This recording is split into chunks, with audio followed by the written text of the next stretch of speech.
Šis ir gan ļoti jaudīgs lauva, gan ļoti atsaucīgs un ļoti precīzs vadāms šķirnes zirgs.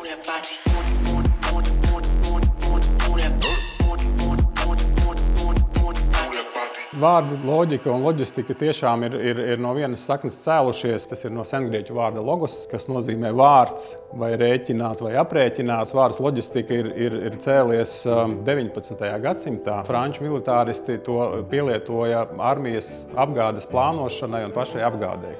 Un tā tas ir pārgājis mūsdienās uz mūsdienu biznesa vidi. Un mēs tātad pārstāvam šī procesā vienu no būtiskākajām daļām, tātad preču piegādi. Un vārds loģika pie šī loģistikas pakalpojumu sniegšanas procesa ir nesaraujami, jo tie ir aprēķini, tā ir plānošana, tā ir precizitāte, kas ir saistīta gan ar loģiku, gan ar loģistiku. Mūsu uzņēmums līdz loģistikas pakalpojumu sniegšanai ir nonācis faktiski tāda nejaušības pēc, jo netālu no lokācijas vietas, kur bija mūsu birojas, savu darbību izvērsa starptautiska kompānija, kurai bija nepieciešami loģistikas pakalpojumi Latvijā. Tas bija vēl 90. gadu otrā puse.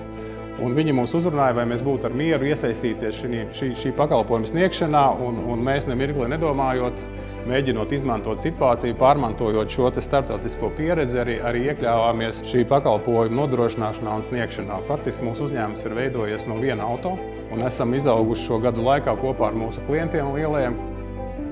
Šī jauda ir fantastiski vienkārši. Negaidīt. Šis man pārsteidza no pirmā brīža. Šī starta dinamika un šis GeForce rādījums uz head-up projekcijas stiklā tev liek domāt, ka tas ir ārkārtīgi jaudīgs un tev jābūt ļoti uzmanīgam uzsākot kustību, jo tas notiek ļoti strauji.